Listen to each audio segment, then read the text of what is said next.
What's happening, guys? Welcome to this episode of After the Smoke Clears. My name is Levi. And my name is Mark, and we are two guys that consider ourselves true car guys.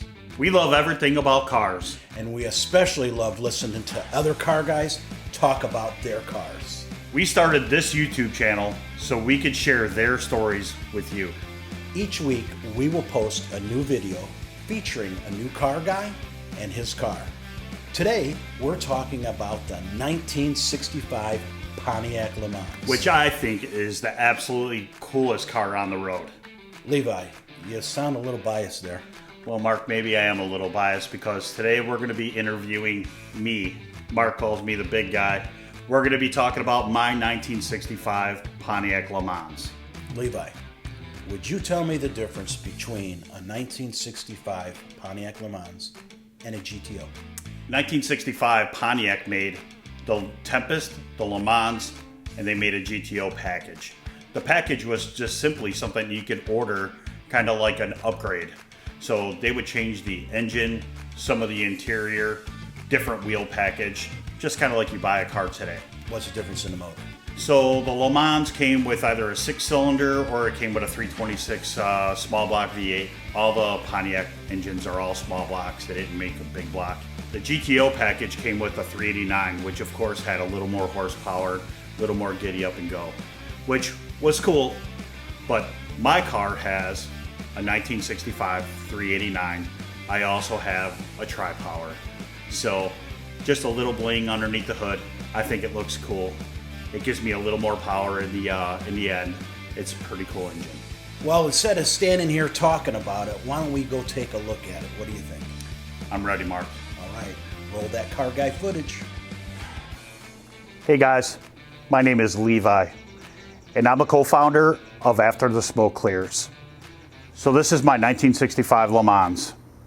It has a 1965 389. It also has a Tri-Power, which is 3 two-barrel carburetors. It has power steering. It also has power disc brakes on the front.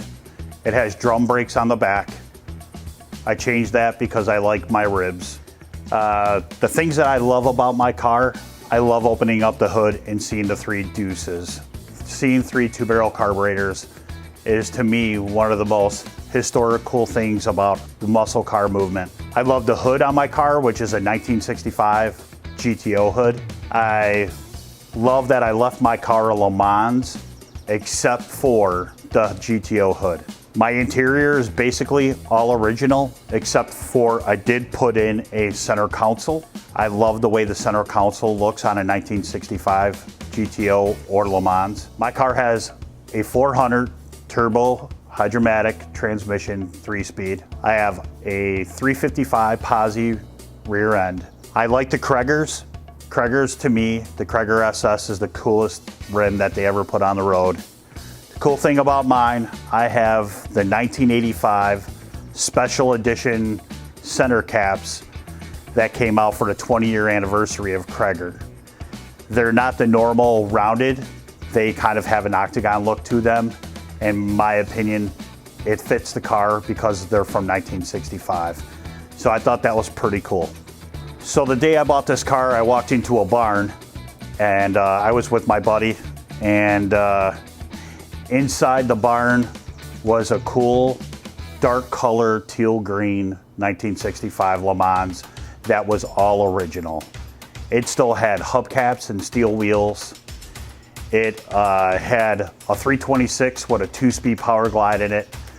Unfortunately, the guy had to sell the engine and the trans that he had promised to somebody else. Luckily for me, I had a 389.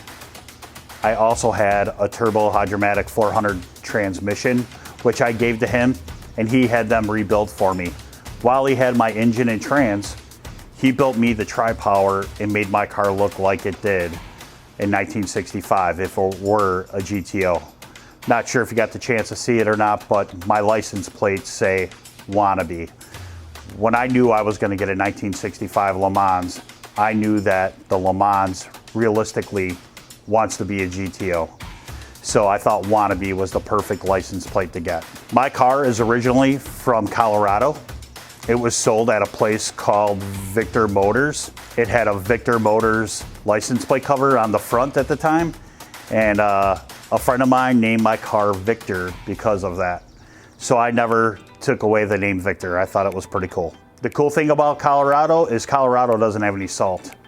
They use embers to help you get up and down the roads in the wintertime. So this car had no rust on it when I bought it. I had it for about 2 years and then made a decision that I wanted to get it painted. I really love the color Reef Turquoise, which that's what color this is now. In my opinion, that is the coolest color that Pontiac made.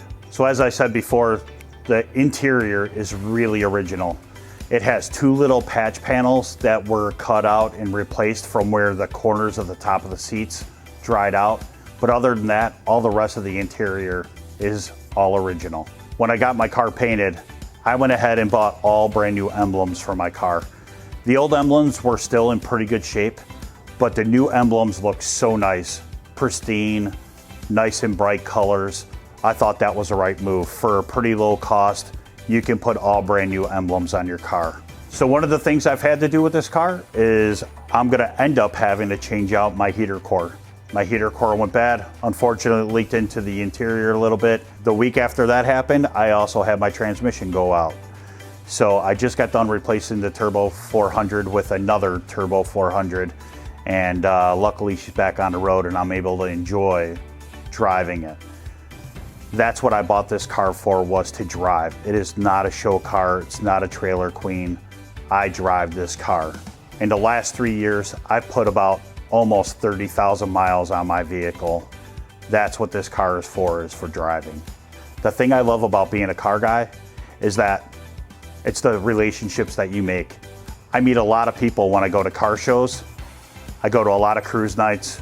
I've been putting on a kind of a car parade where we drive through neighborhoods, large sums of cars, and I get to know all these people and I find out all of the things that they love about their cars too. The thing I can tell you is there's nothing that I don't like about my car. I really love this car. I've wanted this car since I was 16 years old. I lived down the street from some guys, these 2 brothers, that were true Pontiac car guys. Every time I drove by on the bus as a kid, I would have my face pinned to the window and I could see the cars that they would have in their driveway.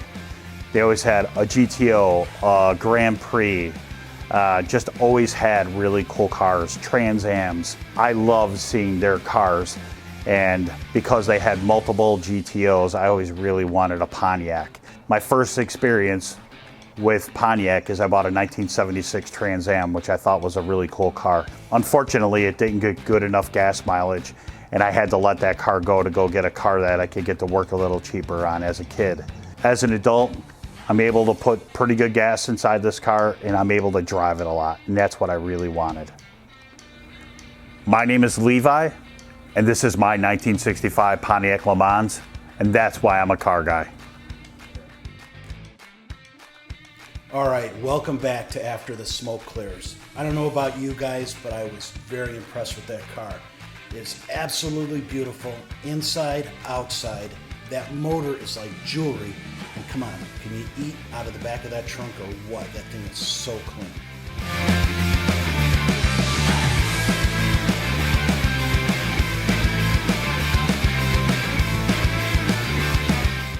You know, I just love that you and I get the opportunity to do this, Mark. You're a car guy, I'm a car guy. I love the relationships that I build by being a car guy. I get to go to a lot of cruise nights, I meet a lot of people, and you know, they become lifelong friends. I got into videoing with you because of something that we did in partnership for a video for a car show at a church. And it came out so cool, and I couldn't tell you how much I look forward to doing it again. And now here we are doing After the Smoke Clears. So every week. I love it. Yeah. Which reminds me, if you want to be featured on one of our episodes as a cool car guy with a cool car, make sure you put that in the comment below. We'll be happy to reach out to you, get something set up. So Levi, there was something that you wanted to tell us about the hood scoop on your car. What was that? Tell me about that. My favorite part of my car is my hood scoop. I love the hood scoop and I love the front end of my car. The only difference between a GTO and a Le Mans doesn't come with the pig nose snorkel on the hood, but the GTO did. So that's why I put that on there. I just think it looks cool. I also love the front end of the 1965 Le Mans or GTO. My opinion is the coolest front end that you can put on a car. The only difference between a GTO and a Le Mans is the Le Mans says Pontiac. The GTO has 3 little letters in there. Believe it or not, you get about another $25,000 for your car if it has those 3 little letters in there. And I'm sure there's a lot of people that splurged for that, right? I'm pretty sure there's a lot more Le Manses made than there were GTOs, but there's a lot more GTOs on the road than there are than Le Manses. Well, listen, thanks for watching. Don't forget to subscribe if you want to see future episodes. Don't forget to click on the thumbs up button.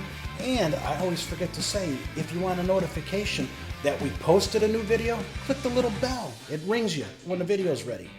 All right, thanks for watching. We'll see you next time. See you next time.